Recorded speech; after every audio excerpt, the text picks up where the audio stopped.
Haciendo uso de un símil futbolístico, se podría decir que la economía española ha entrado en esta legislatura en la Champions League de la economía mundial.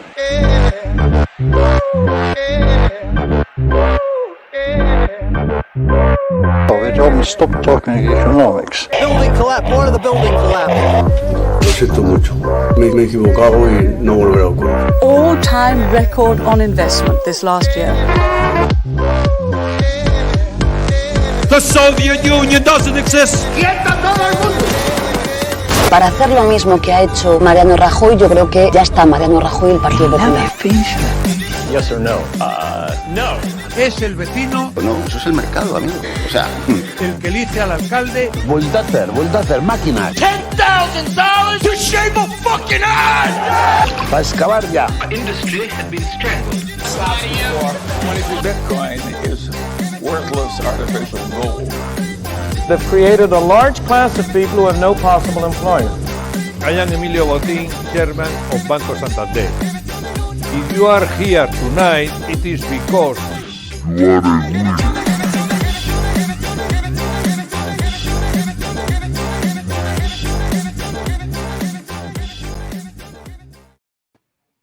Hola a todos y a todas. Hola Iván, ¿cómo estamos? Hola ¿Bien? Pepe. Pues muy bien. La verdad es que Aquí sí. estamos. Estamos tranquilamente, con muchas ganas de volver a empezar. Estoy viendo que no tienes tu tweet en tu banner. Tenemos que Bueno, me lo añadiré la próxima vez. ¿No te lo puedes poner? Sí, creo que sí. Hombre, o sea, vamos a tener 5 millones de Cinco visualizaciones. millones. Es nuestra oportunidad de poder saltar al estrellato, tío. No pone aquí tu tweet. Bueno, ¿qué tal, Pepe? Hemos vuelto. Fake Economy is in the house otra vez. ¿Qué tal el verano? Muy bien, ¿no? Hemos acabado muy bien y hemos vuelto con ganas. Veranito tranquilito en Italia, ¿no? Llegué y cayó el gobierno. Y la semana que viene se vota. Así que un clásico. Puedes hacerte un tour europeo, tío. Claro. Tendría un par de sitios pensados, sí. Sí. Un tour europeo o español, ¿no? Hay 3-4 comunidades que tampoco vendría mal. Total. Que bueno, tenemos programón hoy. Inflación. Sí. ¿Qué es lo que está pasando? ¿Cómo se reparte el coste? Va a estar con nosotros Jorge Uxó, profe de la Universidad Complutense. Además, uno de los economistas, bueno, pues que ha estado elaborando buena parte de los debates económicos que se han dado en este país en los últimos años. Y también a María Corrales, nuestra amiga, politóloga, periodista y bueno, y va a estar con nosotros analizar un poquito las consecuencias políticas de la inflación. Sí, hemos intentado montar un programito ahí interesante sobre la inflación, no solo sobre el aspecto económico, sino también por las consecuencias, ¿no? que llama, ¿no? De un debate como estos, ¿no? Se habla mucho de lo que va a ocurrir, de las preocupaciones que tiene algún gobierno, y hay también un fondo histórico y político, ¿no? Del por qué. Yo creo que el titular es acertado, ¿no? Lo pusiste tú. Que era, ¿cómo se reparte? Gracias, no, hombre, hay que reconocer las cosas. ¿Cómo se reparte el coste, ¿no? Y ahí vamos. Desde luego, como lo hace el presidente de la Junta de Andalucía, no nos parece muy bien, la verdad, cómo se reparte el coste. Vamos por ahí. Porque voy a pinchar la noticia. Espérate, que esto estamos. Ya sabes que estas cosas son. O sea, las hacemos. Sí, las hacemos y nos las olvidamos. Pero es que se van olvidando de casi de día en día. Yo no sé si es que. Sí. No es como ir en bici. No, desde luego. Bueno, pues aquí lo tenemos. Moreno Bonilla copia a Madrid y eliminará el impuesto de patrimonio en Andalucía. Queríamos empezar por esta cuestión, porque creemos que es pues que es importante y que ha suscitado un debate económico acerca de el papel del impuesto de patrimonio. Y más allá del papel del impuesto de patrimonio, el papel de los impuestos en la batalla política que se va a dar en los próximos meses, ¿no? Sí, decimos que decimos así, si buscaban el debate, pues desde luego lo han conseguido, porque para que nos pongamos un poquito en contexto, el impuesto de patrimonio en Andalucía recauda unos 100 millones más o menos de media al año, afecta, para así decir, entre 18.000 y 20.000 personas y se paga solo si en realidad tienes un patrimonio que empieza por los 700.000 para arriba y hasta los 5 millones de euros básicamente no es muy bajito, no llega al 2%. Cuidado que además, por encima de los 700, estamos hablando de patrimonio neto. Neto. De Sí, sí. 700.000 euros netos. Sí, estamos hablando de millonarios. Estamos hablando básicamente de que alguien para poder tributar o tener que presentar, digámoslo así, tener que presentar el impuesto de patrimonio tiene tiene que ser millonario. Y aquellos que tienen que pagar, pues puede estar por encima de los 5 millones, como decía Pepe. Sí, para hacer más o menos un cálculo, para el cálculo medio, ¿no? Estamos hablando que básicamente la media de patrimonio ronda los 3,5, 4 millones de euros de los declarantes, de los 20.000, y el impuesto medio que pagan son unos 5.000 euros. De eso estamos hablando. ¿Qué quiero decir? Que podemos imaginar que a esta gente, pues no es que le viene muy dura, ¿no? Pagar 5.000 euros al año. Pero claro, ahí está en realidad la clave. No es tanto un debate contable, fiscal, tributario, aunque muchos lo enfocamos por ahí porque te sale natural, ¿no? La erosión de los servicios públicos, recursos que se pierden, etcétera, y más si lo sumamos a la última reforma de los últimos años, pero sí que tiene que ver en realidad con el proyecto de país y básicamente sobre la visión de comunidad que tiene la derecha española y no solo, ¿no? Y ahí está el debate, ¿no? Además, y ya después le pego un poquito el paso, tampoco han ido refrescando mucho el argumentario, es decir, han utilizado el argumentario del quitando impuestos se recauda más, que suena ya bastante manido, y después han utilizado el argumentario del trickle down del goteo, ¿no? Que garantizando un poquito más capacidad de gasto y de inversión a la renta muy alta, pues esto llega también a la clase media y baja, ¿no? O sea, un clasicote. Un clasicote, lo que pasa que no por ser clásico no es menos ridículo, porque en primer lugar la curva del Laffer, pero ¿qué quieren decir exactamente? Que si se elimina el impuesto de patrimonio, ¿cómo se va a recaudar más por patrimonio? No, ellos lo calculan, no. Ellos lo hacen, claro. Ellos lo hacen sobre el conjunto, ¿no? Dice que recaudan más en IRPF. No sé. Eso es, que recaudan más en IRPF. Lo que pasa es que al final, si vas a gravar, digamos... el patrimonio de las personas que más patrimonio tienen, lo que estás haciendo básicamente, y esto es lo que a mí me parece interesante, es que es una política expansiva, una política fiscal expansiva, es una inyección de dinero en la economía, pero fíjate que está centrado en las rentas más altas, que son precisamente las que deberían estar contribuyendo, creo, en estos momentos a un incremento de la recaudación. Y lo digo no ya solo en términos de argumentos compensatorios, es decir, tradicionalmente se ha subido los impuestos a las rentas altas cuando ha habido guerras o cuando ha habido grandes catástrofes que hay que financiar y se considera que las grandes rentas y grandes patrimonios tienen que contribuir más, son argumentos compensatorios, se llama así. Así ha sido en la Segunda Guerra Mundial, cuando llegaron los impuestos de sucesiones al 90%, el IRPF al 90%, en Estados Unidos o en Inglaterra, por ejemplo, se utilizaban argumentos compensatorios. Las empresas están obteniendo beneficios extraordinarios, sobre todo aquellas empresas ligadas a la guerra, mientras la sociedad está proveyendo de soldados que van a la guerra a morir, y en buena medida son soldados de las clases populares. Estos argumentos hicieron que se generara un consenso en torno al incremento impositivo a las rentas altas, ya os digo, hasta el 90% en tipo marginal máximo en patrimonio, perdón, en herencias, en sucesiones o en renta. Esto no es solo por eso, es decir, no solo eso aplicado a la situación, deberíamos estar grabando a los beneficios extraordinarios, en esta ocasión a las energéticas, entre otros, ¿no? A las energéticas que son los que están generando estos beneficios extraordinarios.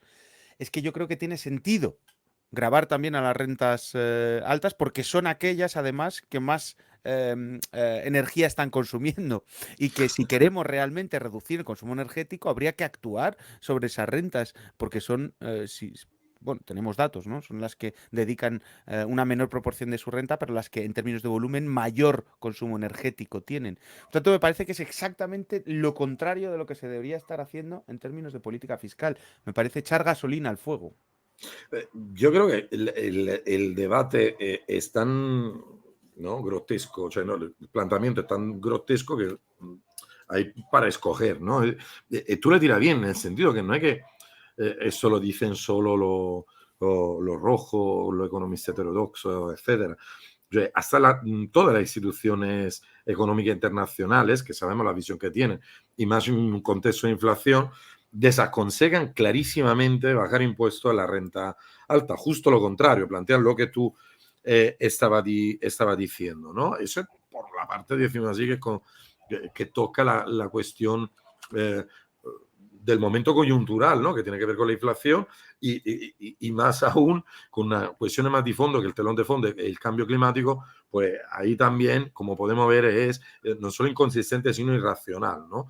Desde hace un sentido económico puro. Pues bueno, pues la verdad es que parece bastante evidente que este debate que en Europa está asumiendo en alguna parte de la derecha un camino diferente, más en línea de lo que plantea. Vamos, que hoy ha salido la noticia que hasta la Austero y Halcón Rutte ha planteado un aumento a los impuestos por la energética y la grande empresa millonaria. Pues claro, pues aquí va a ser evidentemente el debate fiscal un elemento de fondo. Yo desaconsejaría en general, ¿no?, para utilizar también ese programa como un proveedor de argumentos, de herramientas, irse por lo fácil, ¿no? Aquí la clave verdadera es que hay un proyecto de fondo de países de comunidad con respecto a los dos hitos que ahora tenemos delante, conflicto y cambio climático. Entonces la batalla es quién lo paga. Hay una fuerza, una serie de fuerzas de derecha, yo diría reaccionaria, que quieren que haya un cierre reaccionario en el sentido pleno de la palabra, que los privilegios de una minoría se impongan al conjunto con todas las consecuencias sociales. Los términos, los costes de la transición lo pague el pueblo, para así decirlo, y los costes, decimos así, del conflicto también. Ahí está el sentido. ¿Por qué cuela? Bueno, es un debate que hemos tenido también en el caso de impuestos de sucesiones. Ahí se puede abrir un debate casi semipsicológico, identificaciones de sentido común. Muchos se basan sobre la dinámica aspiracional. Yo creo que cuela porque es muy facilote, ¿no?, el planteamiento, ¿no? El planteamiento es pues bajar impuestos, subir impuestos. Si entramos en este marco y no entramos en el quién, en el para qué, en el contexto real, pues claro que se queda en subir y bajar, y ahí las derechas irracionales, se la llamo ya yo, tienen todas las de ganar. De todas maneras, por ahondar un poco en el argumento que estás dando, Pepe, yo no me imagino a un médico que esté por principio en contra de los antibióticos, por ejemplo. Totalmente. Es decir, se utilizan en función, lo que te van a decir los médicos, que se deben utilizar de esta forma o de esta otra forma y prescribir para que tenga un efecto positivo sobre la patología que se está tratando. Pero alguien que te dice yo estoy en contra de los antibióticos per se, pues es alguien que está no utilizando unas herramientas que la medicina te ofrece para arreglar ciertas enfermedades. Pero, sin embargo, esto en el caso de los impuestos y los políticos es un poco raro, ¿no?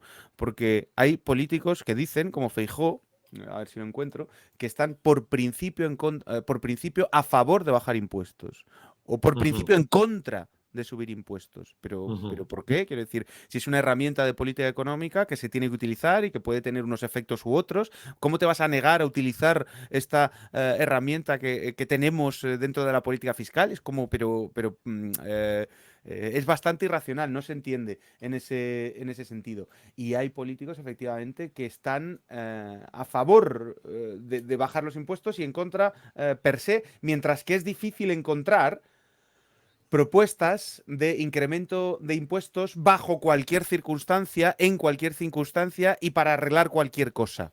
O sea, es difícil encontrar un político que diga, pues yo por principio estoy a favor de subir impuestos, pero ¿por qué vas a estar a favor de subir impuestos? Sí.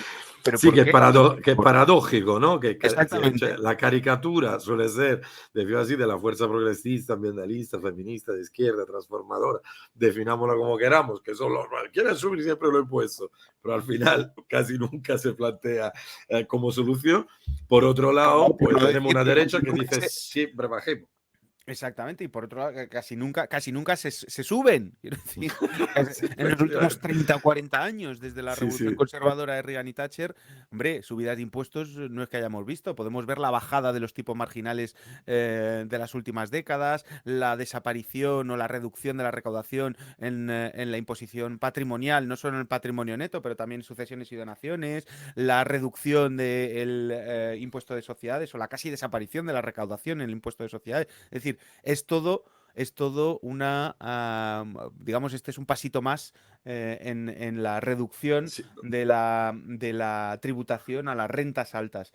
Si el problema que yo creo que hay que señalar es que en general ese es el marco, la reducción de la tributación a las rentas altas y por tanto la acumulación de desigualdades, etcétera, pero yo creo que hay que ponerlo en el contexto de la hora, es decir, cuál es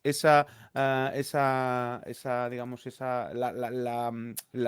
el efecto que puede tener esa medida ahora, es decir, en esa estructuralidad de bajar los impuestos a las rentas altas, ¿cuál es el efecto en este contexto? Y yo creo que en lugar de utilizar la mayor capacidad de pago que tienen las rentas altas para recaudar más y para compensar el incremento del gasto social que tenemos que hacer en rentas bajas y medias, estamos subvencionando por parte de todos a las rentas altas para que ellas sí puedan sufragar el incremento del coste energético. Esto es lo que me parece relevante en este asunto para explicar cuál es el impacto en esta coyuntura de esta medida de Bonilla. Es que esas conclusiones, además, quiero utilizar espacio también para contestar a dos contraargumentos, escuchar los varios debates también de algunos economistas que casi nadie está de acuerdo, ojo, pero bueno, algunos se meten y dicen básicamente dos cosas, ¿no? Dice, bueno, es cierto por algún lado que el impuesto no existe, que existe solo en España y no en otros países, y es mentira. Fuentes ayer hizo justamente, lanzó un tuit donde lo explicaba perfectamente, de una manera o en la otra, los grandes patrimonios de la riqueza sí que tributan más, además en otros países que en España, pero es que además eso es súper importante entenderlo, porque el impuesto de patrimonio tiene sentido en este país porque la renta alta está muy poco, decimos así, tributan muy poco en IRPF, ¿no? Y el otro impuestos, como el impuesto de sucesiones, ha ido progresivamente eliminándose. Entonces, como, ¿sabes? Efectivamente, llueve siempre sobre el mojado, ¿no? Lo que tú dices es como, es un resultado de muchos años y hasta en ese momento, en esa coyuntura, cuando deberíamos recuperar el pulso de la recaudación a través de una redistribución, decimos así, de la presión fiscal entre varias categorías de renta, pues no solo no lo hacen, sino que va por el camino contrario. Después, el segundo argumento, que es más, en mi opinión, es más fácil aún desmontar, que los de las competencias territoriales que se mueven los capitales en la empresa gracias a la reducción de impuestos. Uno, aparte que hay muchos estudios que lo ponen en cuestión. Segundo, me parece bastante evidente que esto puede valer, si vale, como valió, por ejemplo, parece en el caso de Madrid en el 2019, si no me equivoco, pero si vale por un periodo muy corto de tiempo, porque si todos hacen lo mismo, finalmente la razón de ser del impuesto desvanece y las competencias, básicamente lo único que te lleva es una reducción general de la contribución de la renta alta. En fin, yo creo que ha llegado el momento de aceptar el planteamiento que haces tú, y si hay gobiernos autonómicos que no lo quieren asumir, pues por lo menos a nivel europeo y a nivel de gobierno del país, pues sí que se empieza a plantear que un impuesto a la riqueza, o mejor dicho, a las grandes fortunas, hay que empezar a ponerlo. Y si lo otro lo quitan, pues más razón aún, que quiera que te diga. Recordemos que el impuesto de patrimonio lo elimina Zapatero en 2011. Ah, sí, en el 2008, ¿verdad? Que lo repristina en el 2011. Es que aquí estamos, lo elimina Zapatero en 2008 y lo reintroduce el PP Totalmente. En el 2011, y ahora en el 2022 es el PP el que está eliminándolo y el Partido Socialista en el gobierno el que quiere reintroducirlo. Esta es la locura de los últimos años que estamos viviendo, pero merece la pena. Que bueno, vamos con... yo creo que le hemos dado ya suficiente a lo del impuesto al patrimonio. Era como el debate, ¿no? Entonces le hemos sacado más por el debate de estos últimos días para estar a la actualidad y para pisarle un poquito al programa Iago. Esto era el único objetivo. El único objetivo era pisar el programa Iago. Realmente, no, es broma, le queremos. Y yo creo que el tema, pero bien introducir bien lo que vamos a hablar ahora, ¿no? Y tenemos la suerte además de tener dos grandes aquí. Muy bien, pues... Que no somos nosotros, que son los invitados. No, nosotros somos grandes, pero grandes en general, ¿no? O sea, somos grandes en volumen, no en contenido. Venga, vamos con ello. Que vamos a invitar a Jorge Uxó, que está por aquí. Vamos a agregar la transmisión. Aquí está Jorge Uxó. ¡Ostras! ¿Qué tal, compañeros? ¿Cómo estáis? Muy bien, Jorge, qué placer verte por aquí, ¿eh? Al contrario, gracias por invitarme y un placer estrenarme en el prime time. hemos tenido suerte que nos juegue el Madrid, porque si no... Sí, juega el Madrid, sabes, Pepe, que no estoy aquí, pero vamos, es que es una impertinencia hacer un programa si el Madrid juega Champions a la vez. O sea, esto es una falta de educación. Evidentemente. Bueno, pues Jorge, algunos le conocerán, otros le habrán leído. Jorge Uxó es profe de Economía en la Universidad Complutense de Madrid, además de muchas otras cosas que luego iremos diciendo, ¿no? Pero bueno, queríamos hablar un poquito contigo acerca de la inflación. ¿Qué está pasando? Te hemos pasado un guión, unas preguntas que más o menos son como todo lo que se puede hablar de la inflación. Entonces probablemente no nos dé tiempo a tratar todo, pero sí que nos gustaría, bueno, hemos enfocado el programa sobre cómo se reparte el coste, que ya tiene una carga analítica, yo creo, un poco fuerte, que creo que es la que hay que ir desgranando. Así que no sé, ¿qué está pasando, Jorge, con la inflación? ¿Qué es lo que ocurre? ¿Qué es lo que nos puedes contar? Vamos a ir pinchando imágenes mientras. Vale, bueno, pues creo que seguro que lo habéis analizado en algún otro programa, pero yo empezaría por lo obvio, ¿no? Porque si luego vamos a hablar, por ejemplo, del Banco Central Europeo y de la subida de tipos de interés, yo creo que lo primero es entender cuál es el origen de la inflación, que más o menos tenemos claro, pero diríamos, ¿no? La inflación no se origina por un error de política económica de los gobiernos que llevan a cabo políticas demasiado expansivas o algo por el estilo, sino que, bueno, fundamentalmente todos sabemos que la inflación tiene su origen en acontecimientos extraordinarios que tienen que ver con los cuellos de botella en la oferta cuando se produce la salida de la pandemia, pero sobre todo en el tema de la subida de los precios del gas, de otros combustibles y su traslación a la electricidad. Yo creo que empezaríamos si empezamos por entender esto, ahí es en primer lugar donde tenemos que poner la vista principal. Mira, y evidentemente... te voy a pinchar, Jorge, mientras estamos hablando, la inflación de la eurozona. Esto es el Eurostat. Podemos ver cómo aquí se mide, bueno, esa es la inflación armonizada y está descompuesta en los diferentes componentes. Y podemos ver cómo la energía, bueno, pues es la que explica prácticamente un 40 y pico % del incremento de los precios del lo que estás diciendo, ¿no? Básicamente. Sí.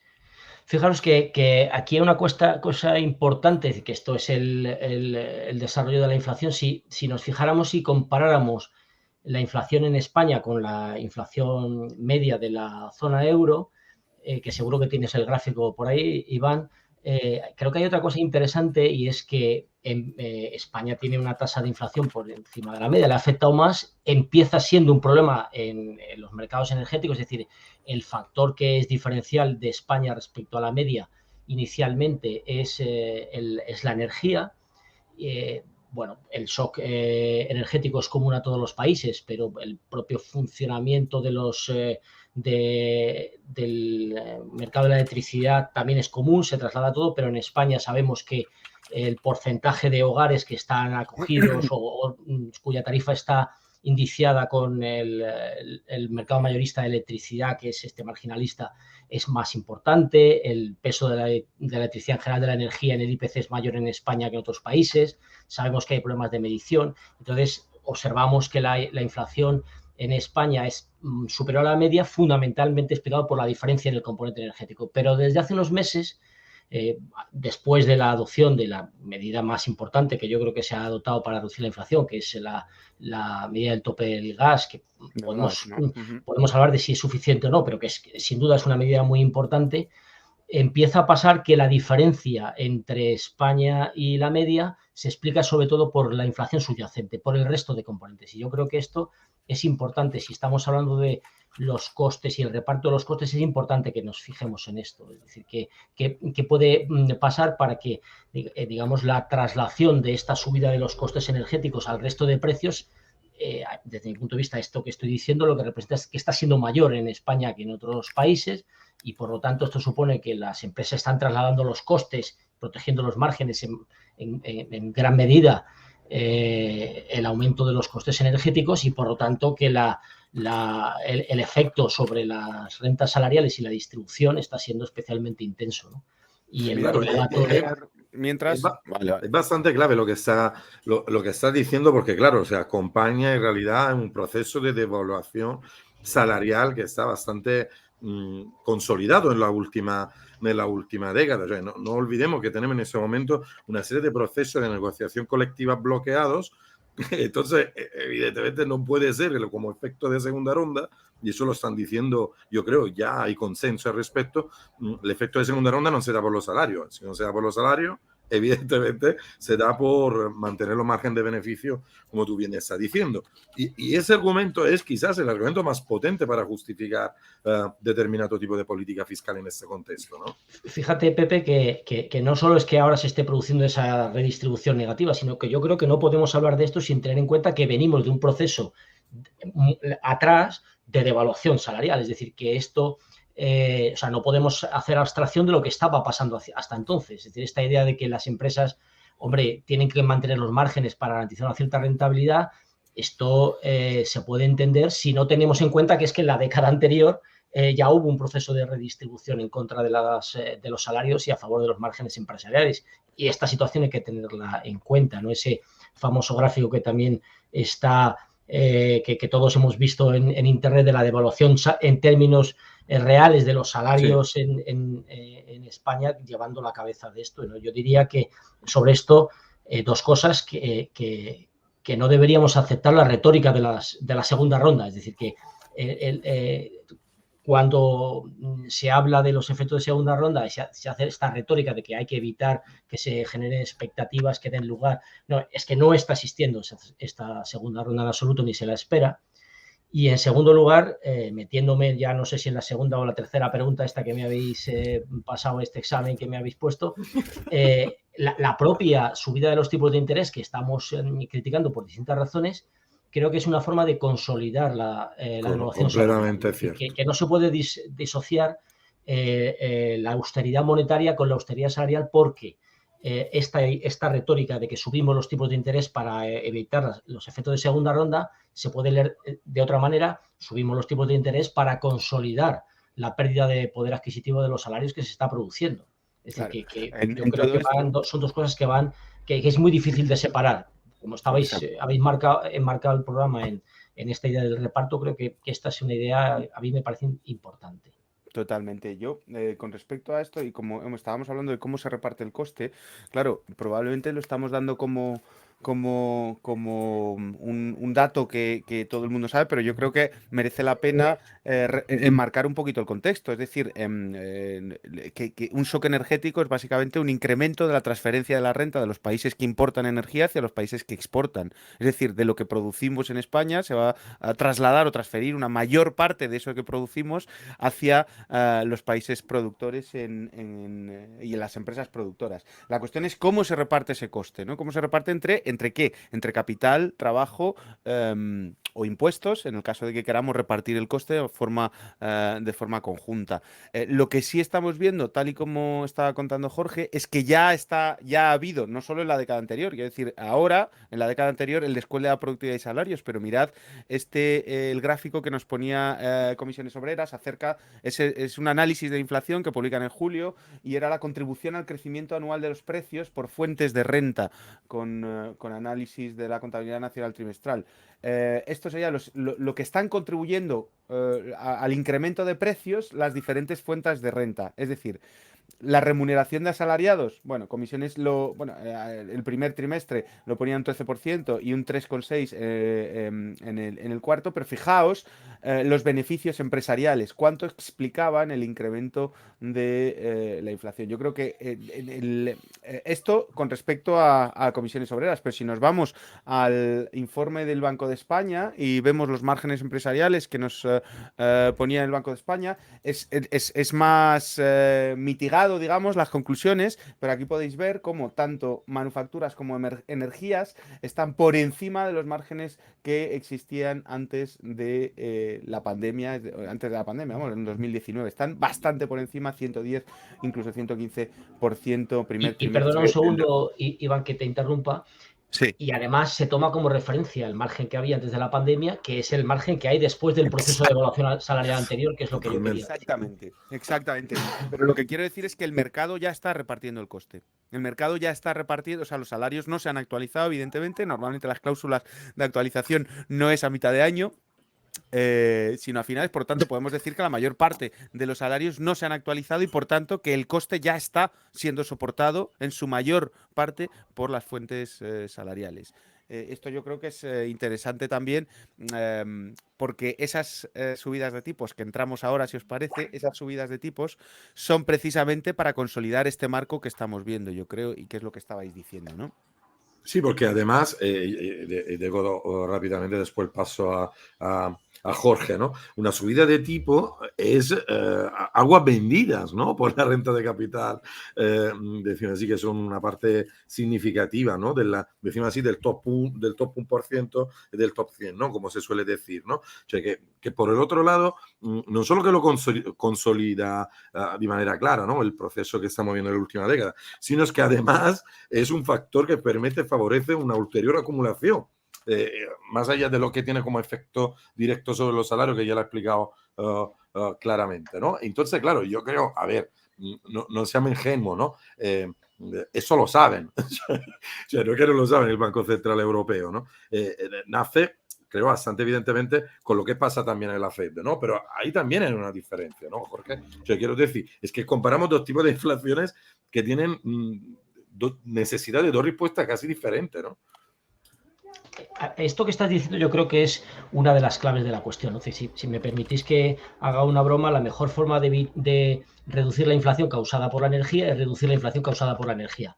Es decir, es ir directamente al meollo de la cuestión. O lo pongo de otra manera. ¿Cuál es el problema? El problema es que tenemos en la Unión Europea una organización de la política económica en la que hemos decidido que la inflación la tiene que vigilar el Banco Central Europeo y que es el encargado de vigilar al Banco Central Europeo, como si estuviéramos aceptando que la inflación es un fenómeno monetario, que se puede controlar exclusivamente con la política monetaria. Y lo que está ocurriendo es que sube la inflación, aunque no es por causa de la política del Banco Central, aunque no es fácilmente controlable por el Banco Central. El sonido, Jorge, el sonido se te ha cortado.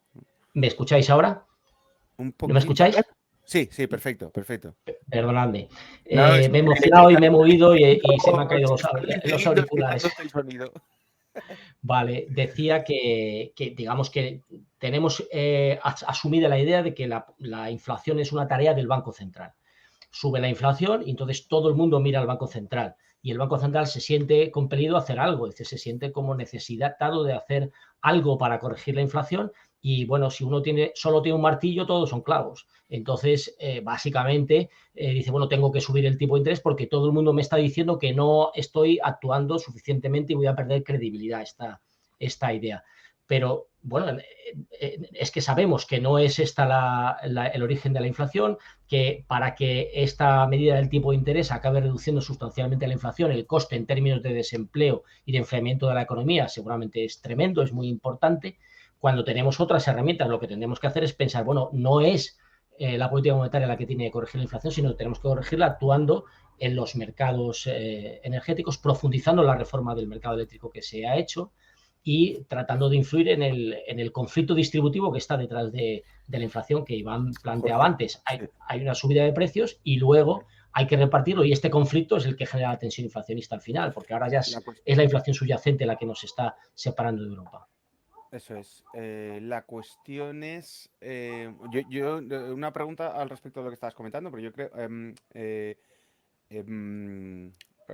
hay dos como elementos, y es como una estructuralidad de los problemas del mercado energético en Europa. Eso es por un lado, y ya existía anteriormente a la crisis. Lo que pasa que en el momento del conflicto de Ucrania estallan las costuras de ese sistema, pero en realidad lo que está produciendo ese estallido es el conflicto en Ucrania. Es decir, que lo que sí podríamos decir es que la única forma de detener el proceso inflacionario es detener el conflicto en Ucrania. Es decir, un acuerdo, no detener, que se llegar a un acuerdo político que sea acordado por todas las partes, de forma que se pueda reanudar las transferencias de energía. Pero cuidado, porque esto simplemente nos dejaría sin este shock energético, nos dejaría con el mercado eléctrico y los problemas que está escribiendo Jorge, y nos dejaría con la transición energética o ecológica, que son problemas que parece que nos hemos olvidado, pero que están ahí siguiendo su camino y que se desdoblan a cada vez que van pasando estos conflictos, ¿no? No solo son problemas que no podemos olvidarnos, por ejemplo, todo lo que has comentado, bueno, por supuesto la reforma del mercado eléctrico, pero también la transición energética. No solo eso, sino que precisamente la solución a esta dependencia del gas ruso, etcétera, pasa precisamente por acelerar la transición energética y por invertir en este tipo de fuentes de energía renovables, ¿no? Yo creo que esto es importante. Y fíjate que hay una cuestión política relacionada con esto que planteas del conflicto. Obviamente lo deseable es que fuésemos capaces de acabar con el conflicto cuanto antes. Hoy no hemos tenido precisamente noticias buenas en este sentido, pero no cabe duda de que Putin está utilizando el gas como un arma en el conflicto contra las sociedades europeas. Y nosotros estamos dejando que lo utilice, es decir, no poniendo en marcha otro tipo de medidas que pueden resolverlo, porque la consecuencia de eso, si la respuesta a eso es un tipo de interés y es una crisis, es un aumento del desempleo, estamos precisamente dejando que esa arma económica se utilice, ¿no? Y por eso hace falta otro tipo de medidas desde mi punto de vista. ¿Qué medidas?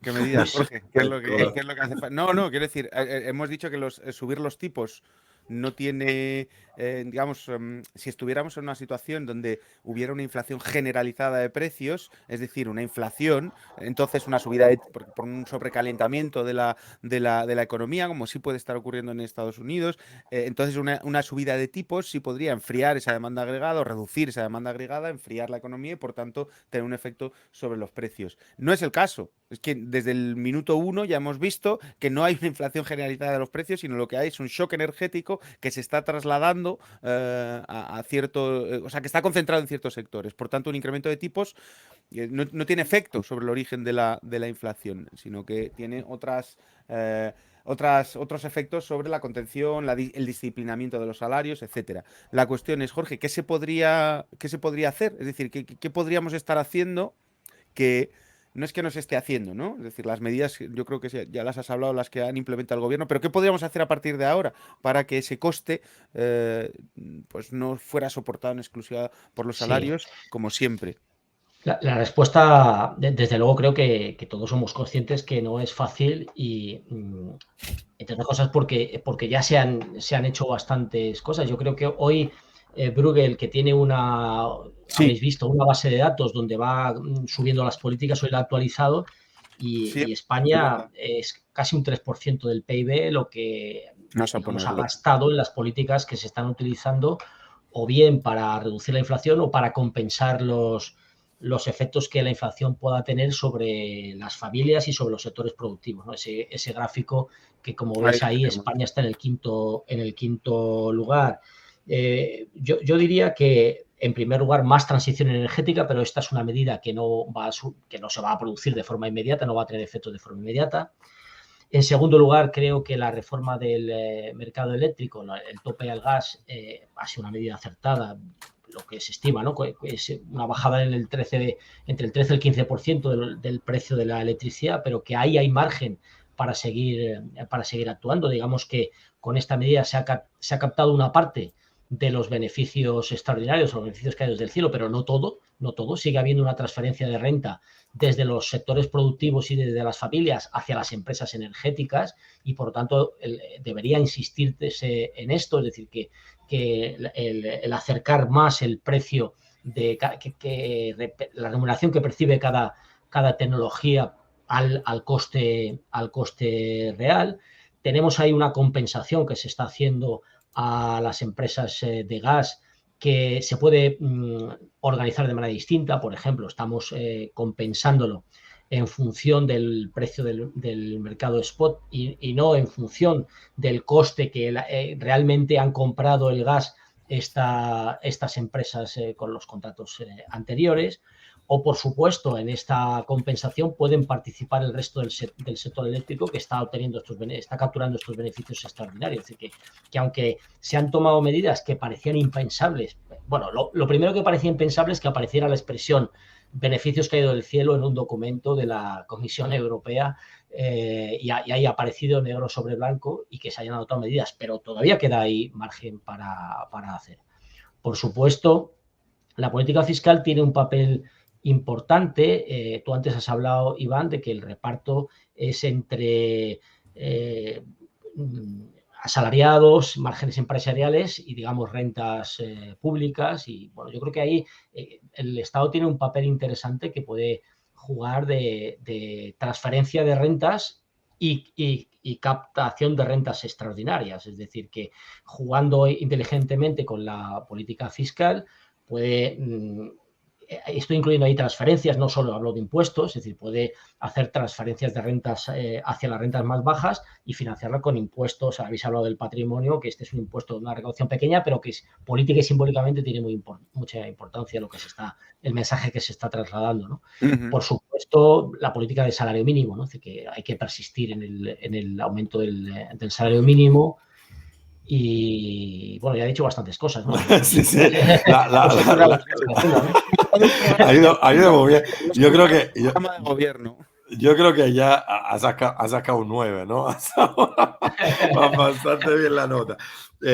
A ver si llegamos... Ya me puedo relajar, Pepe, que ya... Sí, te puedes relajar. Ahora viene el enfoque un poquito más friki, ¿no? Pero que en realidad tú creo que la has dejado caer justo al principio, además. Me ha encantado por esto, porque nosotros estamos viviendo este momento como la pandemia antes, después el conflicto, como algo coyuntural, ¿no?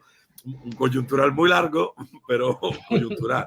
En realidad existe un telón de fondo que tiene que ver con el cambio climático, que va a ser más o menos la banda de sonido que vamos a tener que escuchar mínimo para la próxima década. Es decir, toda una serie de problemas que nosotros hemos visto entre cuello de botella, problemas de producciones desde el sector agrario, cuestiones que tienen que ver con los conflictos para el control de materia prima, por lo menos en un ámbito regional.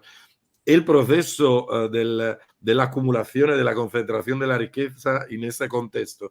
Pues este es algo que no va a desaparecer de aquí a pocos años. Entonces, es evidente que más allá de la medida coyuntural, que son fundamentales de protección de las rentas, todas las que tú has señalado, pues sí que tenemos que empezar a pensar cuáles son las medidas estructurales de fondo que nosotros tenemos que empezar a asumir. Y yo creo que ahí se está librando realmente la batalla con los movimientos reaccionarios, con la derecha, diría, ultraconservadora y la barbarie, ¿no? Lo definiría yo. O sea, no es casual que el argumento fiscal, ¿no? De desfiscalización se casa muy bien con lo de los privilegios, se casa aún mejor con una forma de negacionismo, ¿no?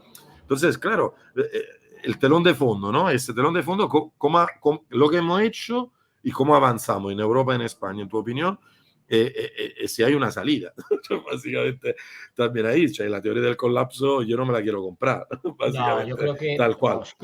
En general, yo pienso que lo que hay que hacer es hacer propuestas. Hemos hablado de algunas y Y bueno, como me has puesto un 9, voy a ver si voy a por el 10. O sea, creo que hay una cuestión que si hablamos de lo que hacer, que no podemos dejar pasar, ¿no? Y que es lo que yo comentaba casi en la primera intervención, y es que, bueno, hemos tenido un problema diferencial en términos de energía y ahora lo tenemos en términos de inflación subyacente y particularmente en productos básicos, alimentación, la cesta de la compra.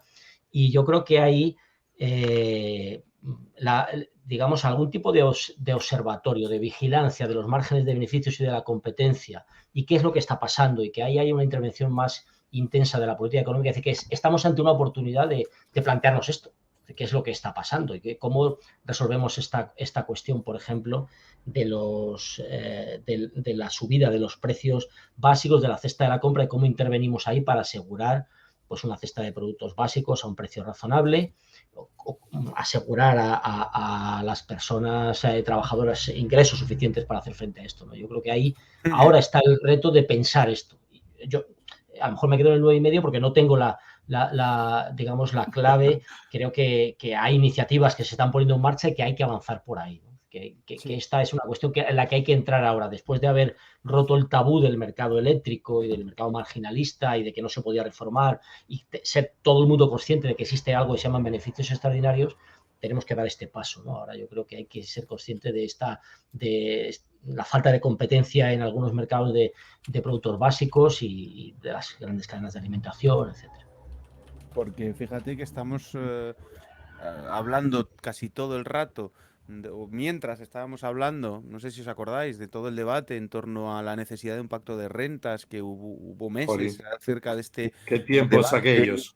y la necesidad de controlar el incremento de los salarios para que no hubiera efectos de segunda ronda. Fijaos que mientras eso estaba ocurriendo, los datos nos muestran que los márgenes ya estaban recuperándose. Es decir, mientras nosotros estábamos debatiendo e instalando el marco acerca de la necesidad o no de un pacto de renta, los márgenes ya estaban avanzando por su lado. Esto me parece interesante. De hecho, había un artículo que me parece, bueno, pues de los más interesantes que se han publicado sobre el BCE. Déjame que lo encuentre, estoy intentando, de Gabor, no sé si os acordáis. Sí, de Gabor sobre el cambio de régimen, un poco estaba planteando, ¿no? El cambio de Eso es. Efectivamente. Y bueno, lo que comentaba era básicamente una de las cuestiones que comentaba, y al respecto y al hilo de lo que tú estás diciendo, era que lo que necesitamos es un cambio de paradigma de los bancos centrales europeos, de los bancos centrales, donde estos tuvieran un papel más activo en ayudar a los estados a controlar el capital, o a controlar la acumulación y por tanto las desigualdades, y generar un mejor reparto. No como hasta ahora, o como las últimas décadas de superacumulación, donde lo que ha ocurrido es que los bancos centrales han impedido o han facilitado o han consolidado este marco de erosión de los salarios.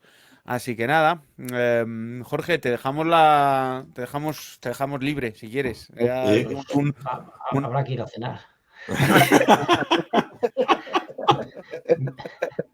Me quedo escuchando, si nos importa, aquí en la trastienda, pero me quedo escuchando. Bueno, muy bien. Gracias, ha sido un placer, compañeros. Ha sido un placer nuestro. Venga, un abrazo. Chao. Gracias. Hasta luego, Jorge. Adiós. Ha sacado el 10, ¿no? Sí, se lo damos, ¿no? Sí, Jorge siempre. Aunque él no sé si da muchos 10 en su asignatura, pero bueno. Pues hace tiempo que no. Hubo un año que puse 1. No quiero decirlo muy alto, que igual tengo aquí algún alumno viéndome y ya lo tengo. Por eso, ¿no? Los nuevos ya lo saben. Si quieres sacar un 10, a ponerse ahí a la pila. Y ir a hacer el examen con la camiseta del Madrid. Es un consejo de un amigo. Esto es fundamental. Y no provocar, ya sabes a lo que me estoy refiriendo, Pepe. No puedes ir al examen provocando. Está claro. Un abrazo fuerte. Jorge. Adiós. Bueno, oye, voy a contestar antes que entra Mari. Pues, dale. Tú si quieres, ¿no? Dice, la crisis de suministro global, ¿cuánto ha influenciado en la situación actual, ¿no? Y cómo debemos afrontar ese aspecto a nivel nacional. Lo veía Nubios. Pues bien, le hemos dicho muchas veces, ¿no? Hemos dicho que los 3 factores determinantes, los cuellos de botella, el conflicto los márgenes de beneficio, ¿no? Más o menos en este orden. El conflicto ya se dispara la inflación también por una situación pregresa que ya se estaba dando en algunos sectores. Pues la respuesta la daría Roy Coy muy bien, ¿no? Con una política industrial a la altura y con una programación a medio plazo. Los procesos de transformación que necesitamos, pues comprando un poquito el término de Matsukato, necesita de un Estado capaz de atender a esas necesidades, ¿no? Hay como una pincelada rápida, no sé qué opinas tú.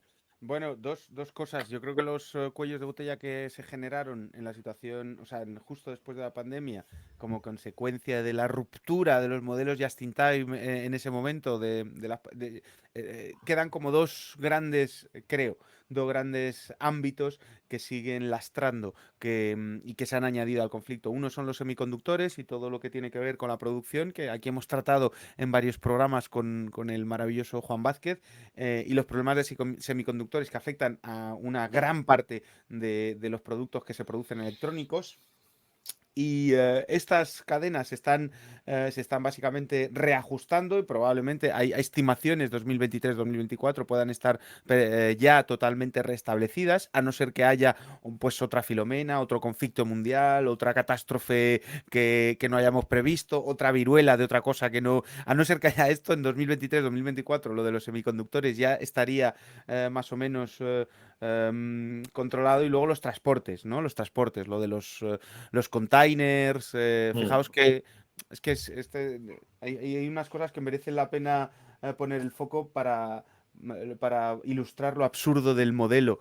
En un momento determinado los containers se quedan varados en ciertos puertos en la pandemia, ¿no? No pueden moverse porque hay restricciones y se quedan varados en ciertos puertos que no corresponden digamos, a los puertos donde deberían estar para poder ser recargados y enviados, y se produce un colapso, no hay suficientes contenedores, entonces se paraliza el comercio mundial prácticamente por este motivo.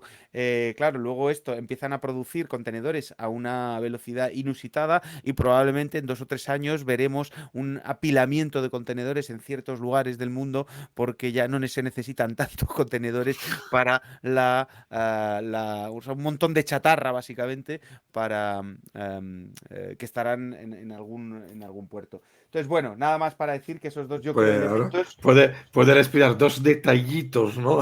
Pues a batu de récord de concepto concentrado en un minuto, pero hemos respondido, creo, bastante bien a la pregunta. Antes de... Tú querías meter a María ya, ¿no? Me imagino, ¿no? Ya está por ahí. Tú la ves, yo no la veo. Tú la ves, yo no la veo. Sí, tú la ves, ¿no? Yo la veo, vale. Yo la veo, antes de hacer esto, porque si no nos... Pepe, deja de rajar. Exactamente. Va con minuto. Ya había dicho a las 9 y estamos yendo por la primera vez puntual. Pero antes de darle el paso, pues vamos a recordar que estamos empezando una nueva temporada otra vez en la plataforma Twitch del Salto Diario. Hay que suscribirse al Salto como periódico, es casi obligatorio, y quien tiene Amazon Prime puede quitar un eurillo a Jeff y darlo al Salto y suscribiéndose a la página del Twitch gratuitamente, ¿no? Decir, gratuitamente. No se trata de perder dinero. Suscribir en el Twitch del Salto y gratuitamente, y le estarías quitando ese eurillo. Nada, eras como necesario. Esta es la voluntad del Salto, además, es ir poquito a poco poniendo granitos para cambiar el sistema. Entonces nosotros vamos a hacerlo euro a euro. Es que esto es una pesadilla anticapitalista, esto es lo que hay. Sí, si no me equivoco, es 1,1 dólar, ¿no? $1 en 10 céntimos. Venga, pues vamos con María, que está por aquí. Genial.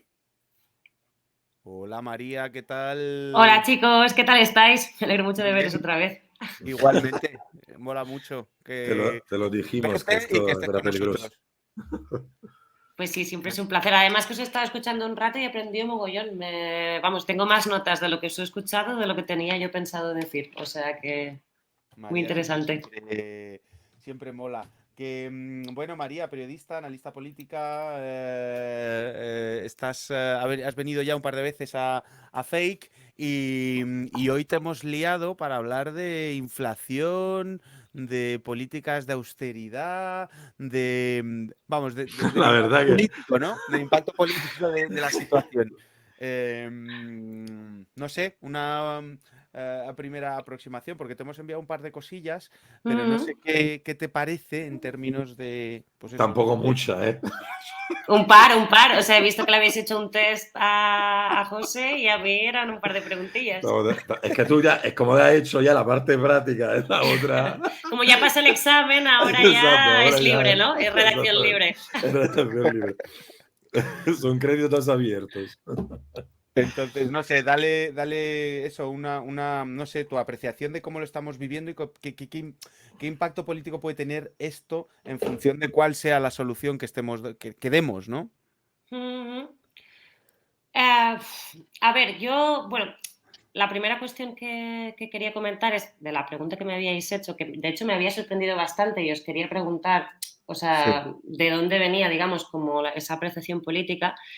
Era esta cuestión, ¿no? Según la cual la crisis de inflación o la situación que se ha abierto de alguna manera estaría beneficiando a la extrema derecha, ¿no? Que de entrada me parecía como que claramente es una hipótesis que no se cumple, ¿no? Por ejemplo, en España es el caso clarísimo, ¿no? Vox está en mínimos históricos electoralmente y, de hecho, de alguna manera toda esta crisis de inflación y también, ¿no? Como la cuestión más geopolítica en términos de alianzas les ha pillado absolutamente a contrapié. La única propuesta que les he oído, que digamos que está bien metida, pero que a partir de ahí no construye nada más, es la de la soberanía energética a través de la cuestión nuclear, ¿no? O sea, como apuntalar las nucleares en relación a eso.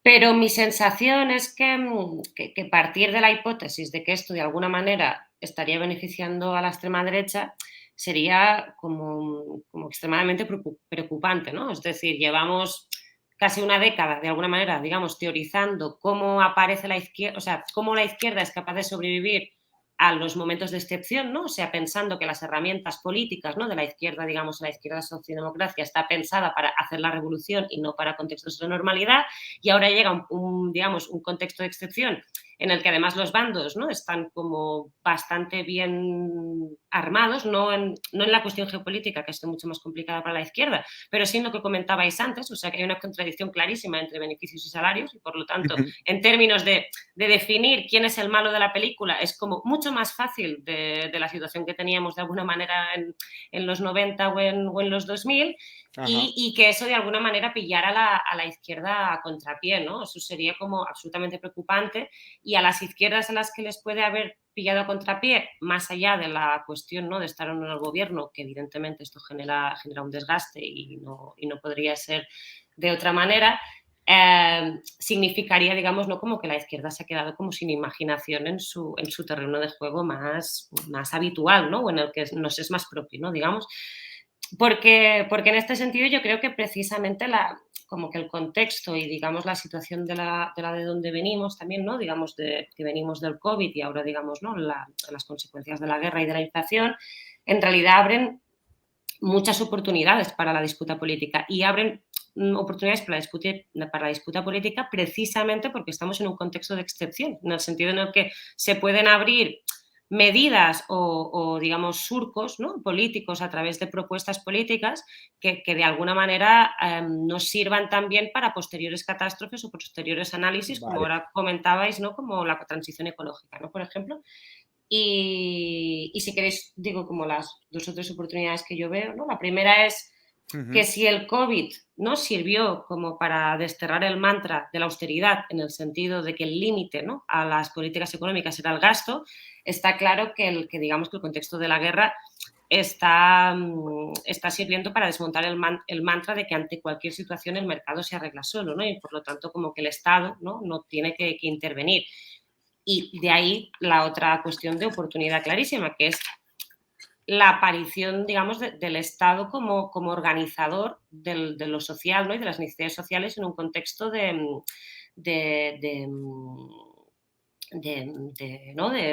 crisis o de problemática.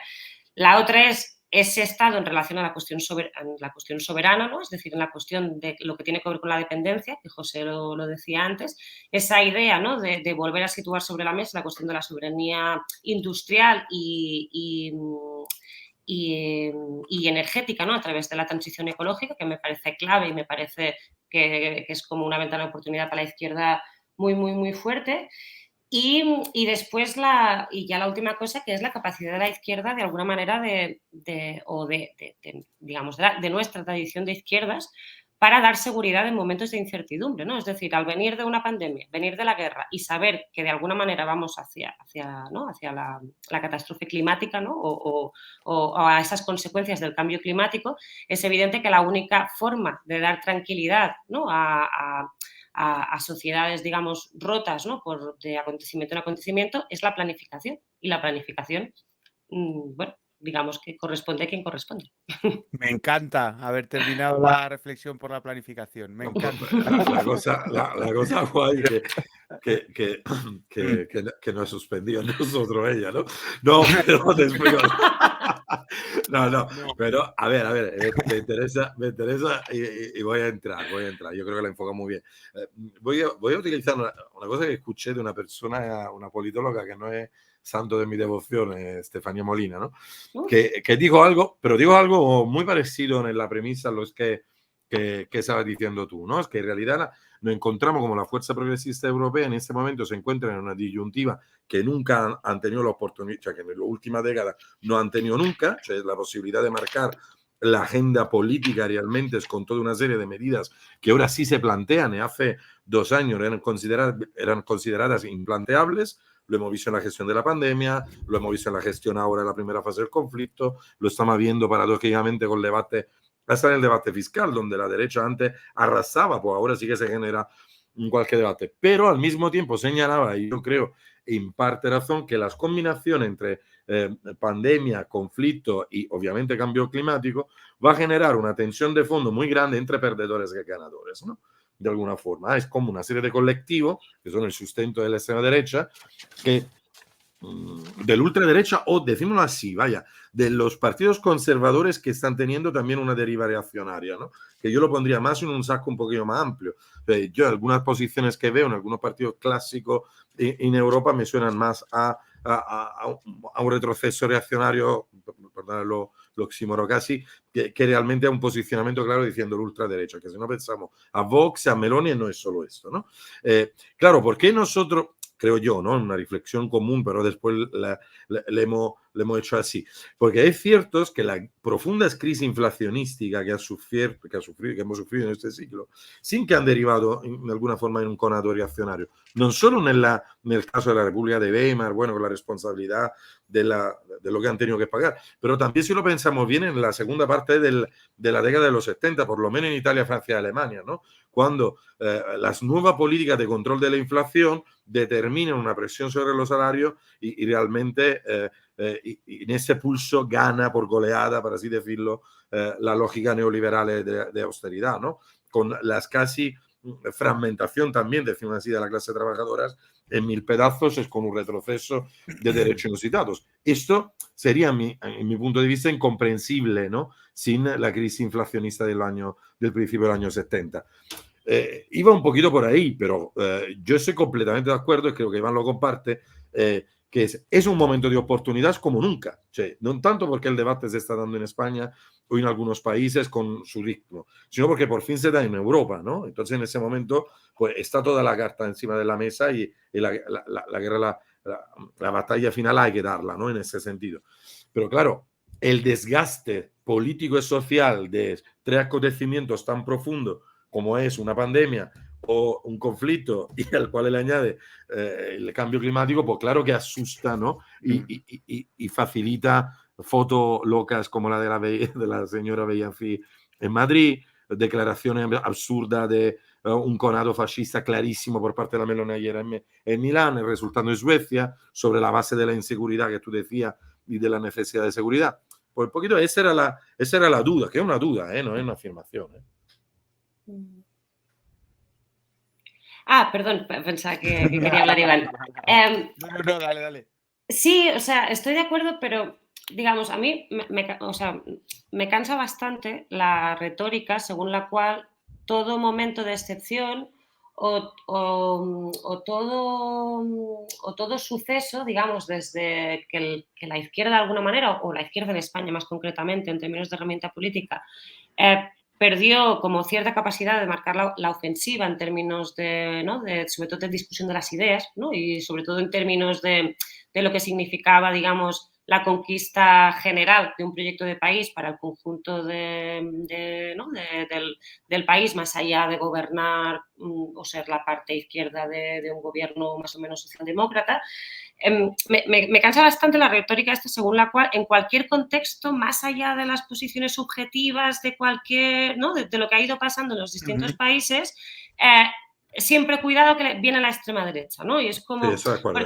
Porque creo que precisamente esa retórica, y no creo que no es casual que precisamente lo diga Estefanía Molina en este caso, por las posiciones, digamos, proliberales, ¿no? que ella suele tener, es en realidad como una especie como de alarma, ¿no? Es como, bueno, si hay estabilidad o las cosas se mueven o no, o hay, digamos, pues eso, conatos de estabilidad, cuidado porque siempre eso va a beneficiar a la extrema derecha. Yo creo que no es el caso, ¿no? O sea, vuelvo a poner el ejemplo. O sea, en España Vox nunca había estado en los mínimos históricos en los que está ahora electoralmente. Meloni yo creo que es un caso bastante particular y que si no se entiende el contexto italiano en el sentido de la propia incapacidad, ¿no? que han tenido los gobiernos previos a Meloni para dar respuestas a como las problemáticas propias de que ha habido en Italia y la posición, ¿no? que digamos que coge Meloni respecto a Mario Draghi, ¿no? que es como que es, digamos que es de los pocos, ¿no? como que se opone y entonces le plantea claramente la alternativa a Mario Draghi, no se puede entender, y evidentemente el cataclismo de la izquierda en Italia, que no, digamos que no es una cosa generalizada en el resto de estados europeos, ¿no? Y digo, me parece como, es que vamos a oírlo esto, es que yo lo sé, o sea, decir, cuando gane Meloni en Italia, porque probablemente vaya a ganar, vamos a decir, hay una ofensiva reaccionaria en Europa, tal, no sé qué, y es como, llevamos casi 10 años oyendo, ¿no? Como que hay una ofensiva reaccionaria en toda Europa y las cosas han ido cambiando. O sea, por ejemplo, no lo sé, la extrema derecha ha desaparecido del Parlamento griego, ¿no? Y de hecho Syriza, por ejemplo, está recuperando posiciones respecto de los conservadores. En cuanto, digamos, empezó la crisis, ¿no? derivada de la guerra en Francia, fue a partir de lo que Mélenchon empieza a remontar electoralmente de una manera espectacular. Y es a partir de ahí que él, por ejemplo, empieza a poner propuestas, ¿no? o ejes políticos tipo la planificación ecológica, como comentábamos antes, ¿no? Por lo tanto, a mí me parece que de hecho estamos en un momento un poco de impasse. O sea, yo no creo que es como que claramente como de bifurcación, ¿no? O sea, claramente creo que hay una oportunidad política. Creo que cuestiones, ¿no? como que, por ejemplo, ¿no? el límite de la Comisión Europea a los beneficios de las eléctricas, que antes hubieran sido impensables, ahora, ¿no? se están haciendo, pero a la vez que se limita, digamos, los beneficios extraordinarios, se tocan los tipos de interés, ¿no? como comentabais antes. Por lo tanto, no hay, digamos, una política general coordinada que vaya en una línea ideológica y política concreta, ¿no? Pero sí la oportunidad de abrir esos surcos o esos debates a través de los cuales creamos que tiene que discurrir el debate. Y yo creo que es lo que está haciendo la derecha, por ejemplo, en España. O sea, lo que ha hecho la derecha con la cuestión del impuesto de patrimonio, vosotros lo sabréis mejor y seguro que lo habréis calculado mejor, pero al final lo que ha hecho, ¿no? Es muy simbólico. Digo, lo que ha hecho Moreno Bonilla en Andalucía, teniendo en cuenta la cantidad creo que era un 0,2, ¿no? los afectados por el impuesto de patrimonio, es como muy simbólico, es casi, ¿no? dirigido a, ¿no? que los ricos de Marbella pues se hagan la casa en Andalucía y no se la hagan en otros sitios, ¿no? Pero a nivel de recaudación y de lo que puede implicar en términos incluso de dumping fiscal, porque no afecta a los empresarios sino al patrimonio, es una cosa mínima, pero claramente es una guerra ideológica muy clara y es una guerra ideológica que quiere venir a marcar, digamos, en ese repartimiento de los costes que comentabais antes, cómo se tiene que dar, ¿no? O sea, cómo se tiene que dar, ¿no? Y dónde está la guerra ideológica. Entonces, por una vez creo que hay que ser optimista en el sentido de que esa batalla que ellos están dando por el impuesto de patrimonio, creo que la izquierda tiene que darla a saco. O sea, tiene que darla a saco, porque es que es el punto. O sea, creo que en esa idea que decía Iván en el hilo y que vosotros lleváis repitiendo en el programa, la idea esta de, vale, costos va a haber hasta que no llegue la paz. Y creo que aquí la izquierda también tiene que ser valiente y hacer un discurso de la paz y dar un horizonte a medio y largo plazo en relación a la solución de la paz. Pero eso es mi visión y creo que va más como por la discusión del plano geopolítico. Pero creo que la izquierda también tiene que ser capaz de hablar de esto, de una solución a largo plazo. Pero mientras tanto, como el debate está en cómo se reparten los costos, si la derecha ha entrado en esta cuestión, vamos a ir a saco en esto, porque creo que realmente es donde está la injundia del debate, ¿no? En vez de...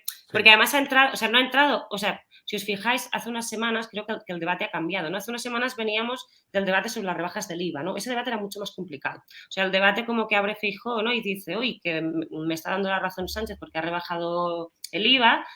Esto era un poco más complicado a nivel como de situar pues eso, los malos, los buenos y el discurso político. Pero la cuestión del patrimonio es súper sencilla y creo que no hay que tenerle miedo, digamos, como a venir... O sea, lo peor que le podría pasar a la izquierda es asumir la derrota del neoliberalismo desde los años 80 y las lecciones que aprendimos de esa derrota como si ahora estuviéramos en el mismo contexto. Creo que eso sería como un error garrafal. Sí. Y hay izquierda que peca de eso. Vale.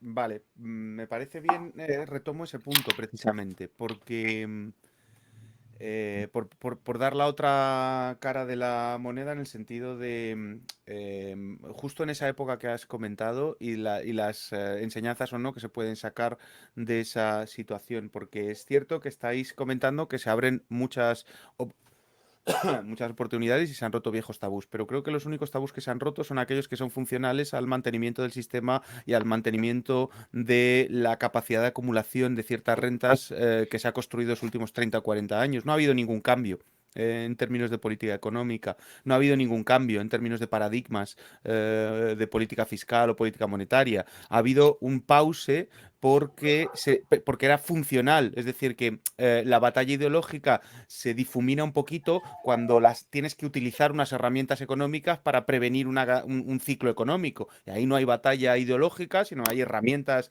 de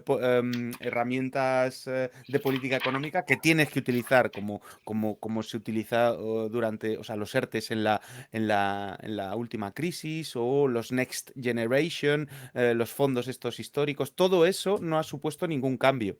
No ha sido algo que nos permita decir estamos ante un cambio de paradigma. Ha sido precisamente la utilización de los pocos resortes que van quedando del antiguo paradigma para el mantenimiento del actual en nuestro sistema, en nuestro proceso de acumulación en el que estamos inscritos, que viene precisamente de eso que estabas comentando de los años 80, de ese momento.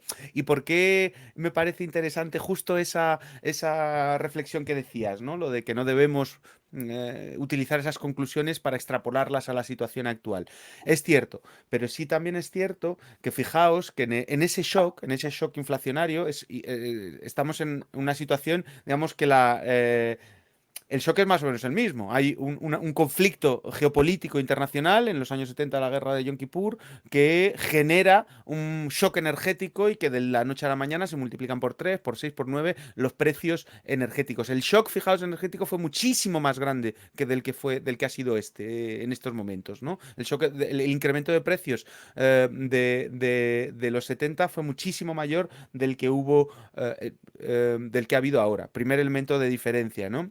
Y además estamos en el mundo de combustibles fósiles en su máximo esplendor, años 70. Segundo, veníamos de la aplicación de donde el paradigma dominante era el keynesianismo, del gasto público que había permitido generar los estados de bienestar en Europa. Es decir, esta isla en el mundo neoliberal que se llama el estado del bienestar.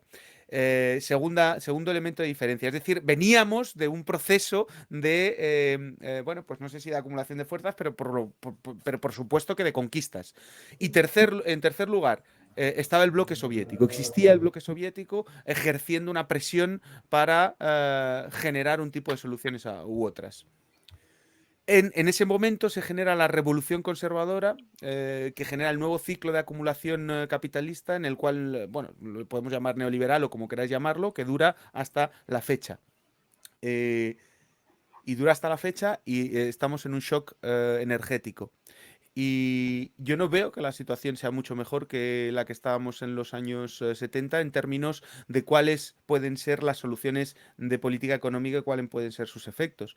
La desmantelación de los sindicatos y la organización de los intereses del trabajo, en este reparto que decíamos, capital y trabajo, la organización de los intereses del trabajo está absolutamente desmantelada. Las instituciones que se han creado han sido creadas precisamente para apuntalar este orden, esta distribución de la renta en detrimento del trabajo. Es lo que ha hecho desde los años 80 precisamente el descuelgue de la productividad y los salarios, se ha producido por esas políticas.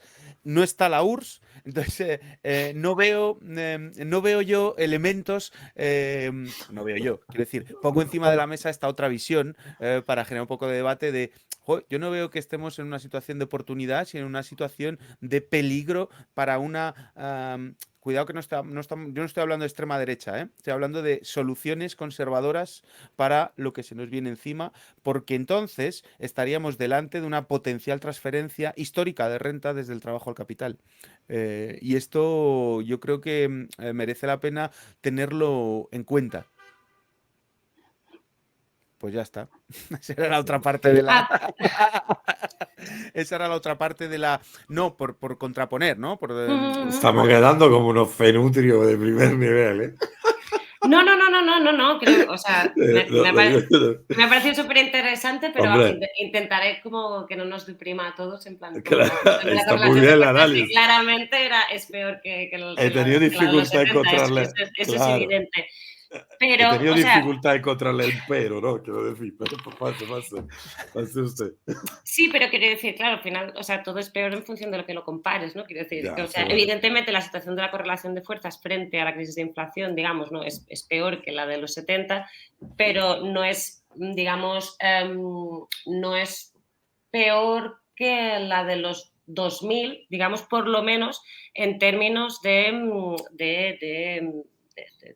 posición hegemónica y discursiva pura. O sea, no discursiva, sino, digamos, de hegemonía o por lo menos de cuáles son los modelos o el modelo que asumimos que es capaz de generar bienestar común para el conjunto de la población europea o de un país, ¿no? Es decir, sí que creo que el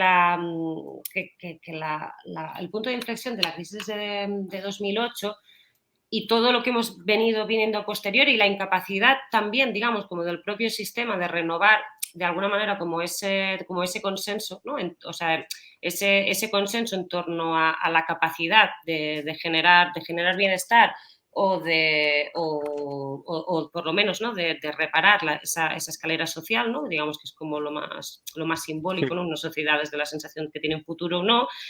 Al no haberse reparado eso, no es solo, digamos, es decir, ningún sistema puede vivir eternamente solo de desmantelar al otro. O sea, es decir, digamos, todo sistema necesita promover una mínima legitimidad posible o un mínimo acuerdo posible en torno a él, ¿no?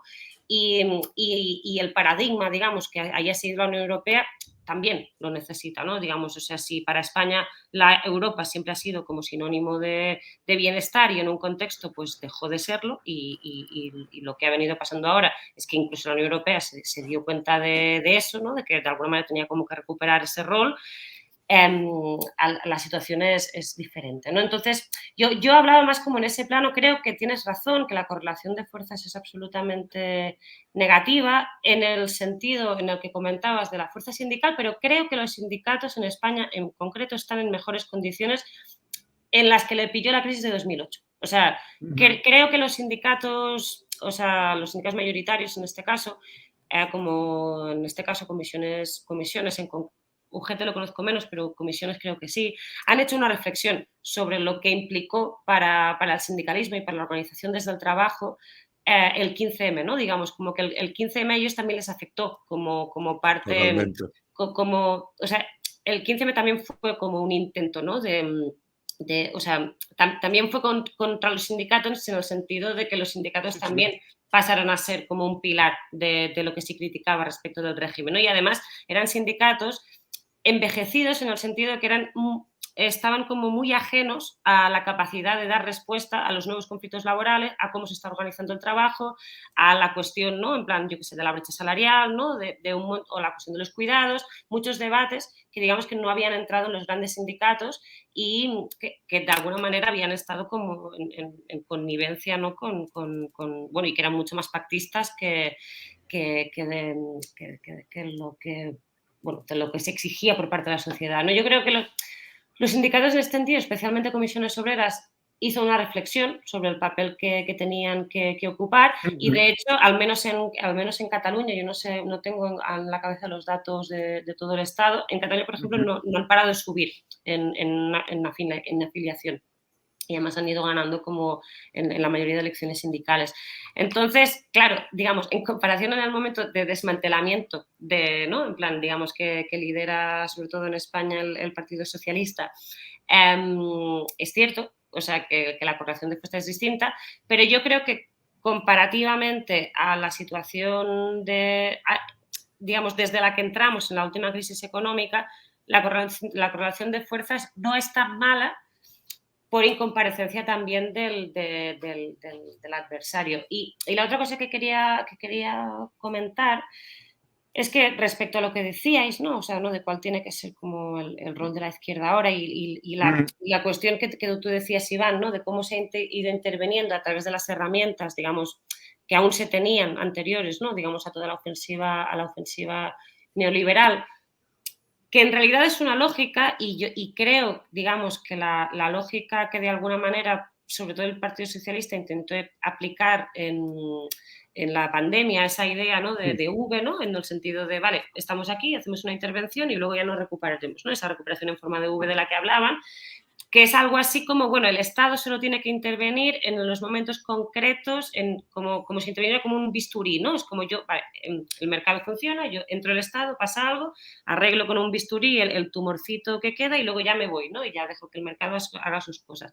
Creo que ese mantra precisamente, o gracias o no a esa como consecución de catástrofes, digamos, como que vamos acumulando de una a otra, me parece como que no es sostenible a largo plazo. O sea, es decir, creo que no es sostenible el paradigma según el cual solo podemos intervenir o solo se puede intervenir de forma quirúrgica en situaciones concretas cuando todo el mundo tiene la sensación, y eso es una cuestión absolutamente generalizada, ¿no? de que avanzamos de catástrofe en catástrofe, ¿no? Entonces, esa idea que antes Pepe citaba Mazzucato, ¿no? Pero esa idea que ella propone, ¿no? De que hay que pasar del paradigma de reparar a preparar, ¿no? Me parece que sí que tiene como posibilidades de irse extendiendo. Evidentemente, no significa que eso vaya a acabar como con todas las herramientas del dogma neoliberal pasado mañana. O sea, yo creo que es una carrera de fondo, larguísima, pero que por lo menos ahora tenemos algunas herramientas para dar esa batalla ideológica y política que creo que hace 20 o 30 años de las que no disponíamos. Bueno, creo que es interesante porque en realidad ese juego de las partes, ¿no? El discurso casi silogista, bueno, permite bastante fácilmente la síntesis, ¿no? Eso es lo bonito de Tenemos, pero no, decir todo bien, no, todo mal, pues en realidad todo bien no, ni todo mal, no, pero no hemos entendido, porque yo creo que hay dos elementos a favor, ¿no? De lo que tú planteas, si no... No haríamos lo que hacemos. No nos dedicamos a esto, nos vamos a nuestra casa. Porque si no, estaremos en nuestra casa esperando el meteorito o siendo malísima persona porque no hay. Aquí somos optimistas de la voluntad. Eso tiene que quedar claro siempre. Por lo menos en esto soy granchano hasta la médula, porque es verdad que lo que tú has señalizado, y nosotros le hemos dicho muchas veces en los programas anteriores, porque sí, cuando tú te enfrentas a una crisis de una manera diferente con respecto a la anterior, ya tiene un ejemplo que puede utilizar. No es comparable la salida de la crisis que se ha tenido, incipiente, porque después llegó el conflicto, pero con muy profunda, en realidad, esa recuperación inicial, con políticas diferentes, otras políticas son posibles y en determinados contextos son mejores y el papel del Estado puede ser diferente del papel anterior. Entonces esto creo que es un elemento de fuerza y después hay lo que viene, lo que va a venir, que esto lo sabemos todos, ¿no? Porque el cambio climático de alguna manera nos va a poner esta disyuntiva entre ecofascismo, se dice, ¿no? Pero decimos así, ¿no? Casi resignados al colapso y que la ley de la selva se imponga. Y por el otro lado, no, lo espíritu sano del ser humano, para así decir, más cooperativo, más solidario y con visión de futuro, para nuestra generación, ni siquiera para la futura, pues evidentemente esta disyuntiva, pues la batalla que se va a dar, nosotros, donde entiendo nosotros como un conjunto de, decimos así, de un intelectual colectivo amplio, juntos con las bases sociales presentes en Europa y en el mundo, esto viene de arriba, pero decimos así, esa batalla sí que se puede dar y creo que sí que se tiene que dar, porque, ya me callo, porque es cierto lo que tú planteas, pero para conseguirlo hace falta valentía y ambición. Y eso quizá es un poquito un problema de fondo, que no quiere decir que yo estoy viendo alguno otro que utiliza el podcast que ahora se está lanzando mucho en la definición de lo que es más radical, ¿no? O sea, no va de esto, va realmente de las capacidades de dar soluciones profundas al escenario actual. Que yo claro, la radicalidad no se mide por la dureza de las palabras, sino por la radicalidad de las consecuencias de los actos. O sea, quiero decir que no conozco una cosa más marxiana y marxista que esta, ¿no? O sea, es que asumir la realidad y enfrentarte a ella de determinada manera sin necesariamente poner el acento sobre el tipo, ¿no? de choque ideológico que tú quieres marcar con el rival o con el vecino, ¿no? Creo que esas premisas son premisas interesantes, complicadas, porque en Italia es verdad lo que estamos viendo, pero también es verdad que se está recomponiendo el espacio de la izquierda con sujetos impensables hasta ahora, como es la base del movimiento 5 estrellas sobre cuestiones que tienen que ver con el mercado del trabajo y la protección social. Además, si no me equivoco, han dado un giro, ¿no? Movimiento 5 estrellas, la brutal, nueva, sobre los ¿no? Ha dado un contenidos. giro hacia la izquierda muy fuerte, ¿no? Oportunista, no le queda otra, pero interesante, porque antes estaba en una posición, quiero decir, pero sí que no quede otra es una cosa buena, que no quede otra es una cosa buena. Entonces creo que sí, las premisas que dices tú son, quiero decir que a lo que tú dices, creo que estas premisas son un poquito esenciales, ambición, valentía y un programa, no digo un programa, pero por lo menos ideas claras, ¿no? Vamos, yo estoy de acuerdo, ¿no? Sí, también yo creo que era un poquito la idea de hacer una primera parte de ver cómo se está repartiendo el coste y analizar un poquito cómo puede ser el resultado político de ese reparto, sabiendo que se está dando de una manera determinada, ¿no? Pero bueno. A ver, eso está absolutamente abierto y hay una cuestión que no hemos abordado y que es absolutamente importante abordar en el sentido, o sea, la dependencia de Europa de la OTAN, pero porque eso no tiene que ver solo con una cuestión puramente armamentística. O sea, es decir, la autonomía estratégica europea, o sea, si queremos hablar de transición ecológica, o sea, al último que le interesa que haya, digamos, ¿no? transición ecológica en Europa y que haya autonomía estratégica también en cuestión de energía en Europa o en los países europeos, precisamente es Estados Unidos. Totalmente. Entonces, digamos, mientras este chip no cambie, o sea, es decir, mientras esa cercanía que se está dando en lo militar,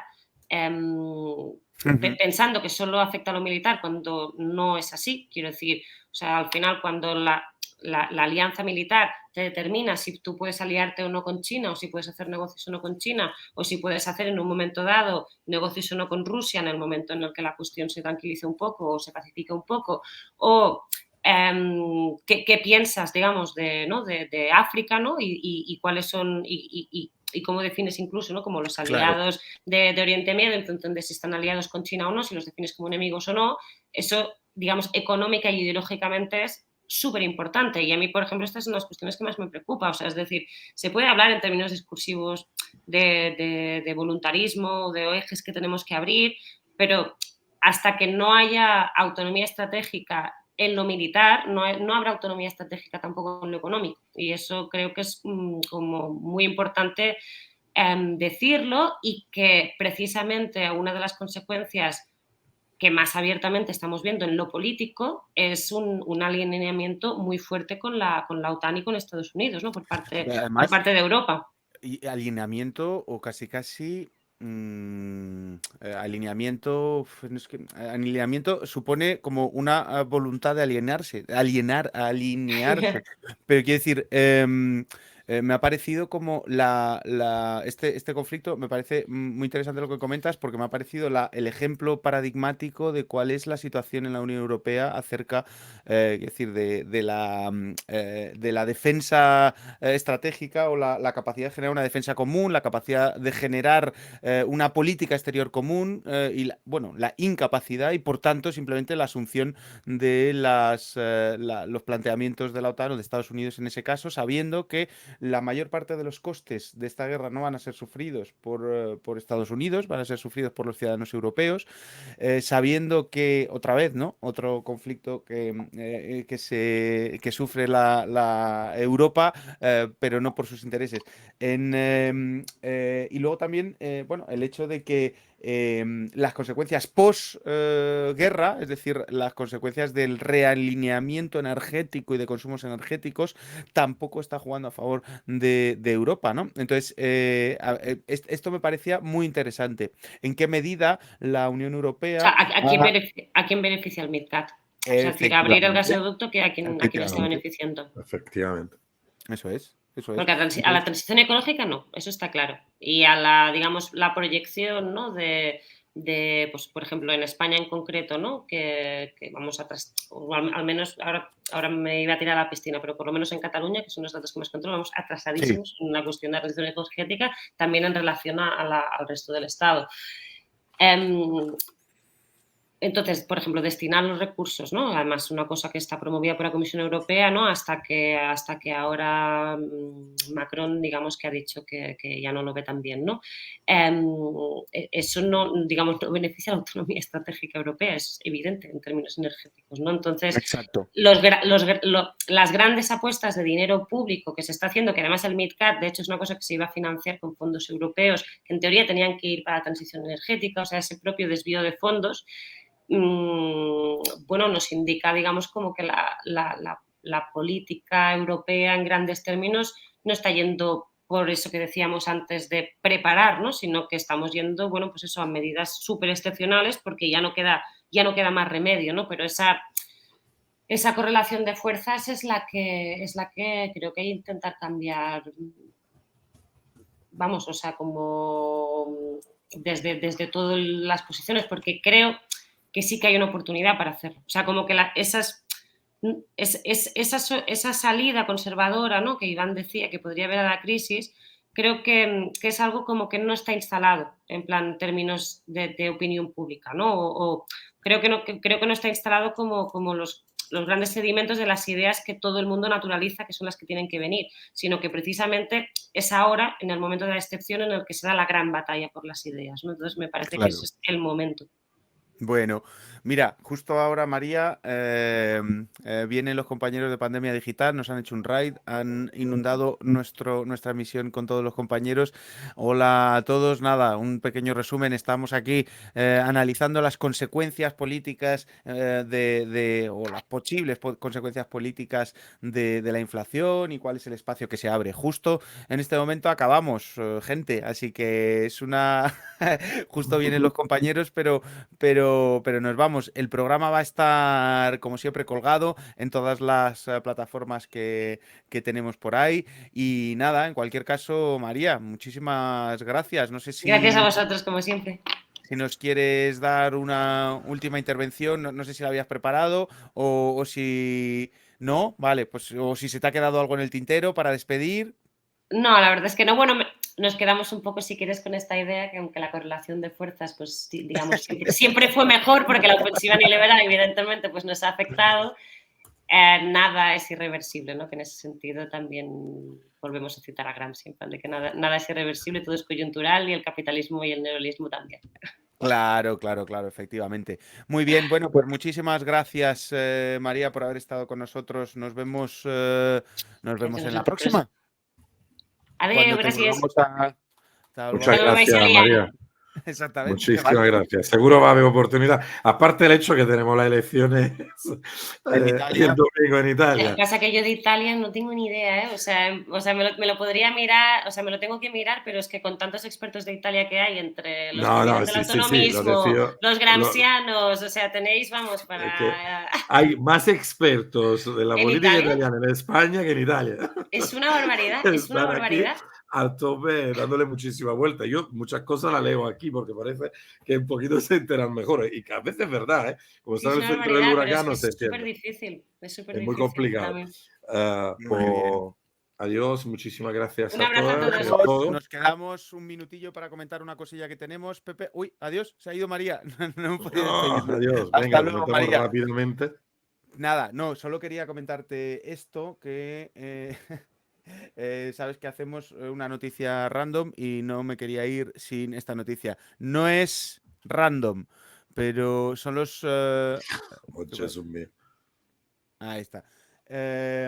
Los premios, los IG Nobel Prizes, no sé si los conocéis, son los Nobel los Nobel raros, los Nobel alternativos. Sí. ¿No? Muchas veces son cosas súper graciosas. Y nada, quería ver el Nobel del 2022 en economía, que está muy bien, ¿no? Que está muy bien, porque básicamente esto es son Nobeles que se dan a papers de verdad, a trabajos académicos de verdad, que han pasado la revisión por pares, que han pasado todas las revisiones y que hablan de cosas muy, muy random, ¿no? Fíjate lo random que esto es un análisis del talento contra la suerte, el papel de la aleatoriedad en el fracaso y en el éxito. Y básicamente lo que tratan de hacer es un análisis de la meritocracia y de cuál es el papel de la aleatoriedad, es decir, de que nazcas aquí o de que nazcas allí para ser rico o no. Bueno. Ostras, increíblemente no han ganado el Nobel verdadero, han ganado el alternativo. Han ganado el alternativo, efectivamente. O sea, deberían ganar por goleada, evidentemente, con una standing innovation de toda la Academia de Estocolmo, el Nobel de Economía Real, y no, al final tiene que ganar el alternativo. Pues bueno, pues es interesante, pero voy a verlo. Ya han ganado un Nobel, Cuidado que estos chicos ya han ganado un Nobel en 2000... a ver, un momentito. Ostras, qué guapo, tío. Son italianos, por cierto. Alessandro Pluchino, Alessandro Emanuele Biondo y Andrea Rapisarda. Luego estos ya habían ganado un premio por demostrar matemáticamente que las organizaciones serían mucho más eficientes si utilizaran personas random, es decir, si cualquiera que pasa por la calle le coges, van a tener más éxito que si hacen un proceso de selección con recursos humanos, etcétera, etcétera, etcétera. Así que... Claro, a mí me suena que esta gente hizo como que en algunos casos será casi mejor sortear Eso es. Porque al final, o sea, es como existen después la regla esta de cierre famoso burocrática, ¿no? Que se premia la idiotez o de fondo, pues está claro por ahí. Los compas de pandemia se han preocupado diciendo que hacemos publicidad a Florentino. No, por Dios. No tiene nada que ver. Publicidad. No, esto es Advanced Complex Systems. Que no. Yo no creo que se haya leído nunca esta revista. Hombre, es evidente que no iban a pillar lo de pandemia rapidísimo. Lo primero han ido ahí al cuello, rápido. Bueno, muchísimas gracias a ti, Iván. Muchísimas gracias a la buena gente de pandemia que se ha pasado por aquí. Los últimos minutillos. Ha sido un programa interesante. Si podéis mirarlo en la página del Salto de Twitch, que mola mazo. Exactamente. Mañana la katana con Paula Poff y Yayo Herrero. Imperdible. Mañana, imperdible. No os lo podéis perder, de verdad. O sea, brutal. Así que nada, un abrazo a todos. Ponemos nuestros vídeos. Veos el vídeo que es brutal. Y nos vamos. Hasta luego. Muchas gracias de corazón. Chao, chao. Hasta el próximo Fake. Nos vemos. See you. Haciendo uso de un símil futbolístico, se podría decir que la economía española ha entrado en esta legislatura en la Champions League de la economía mundial.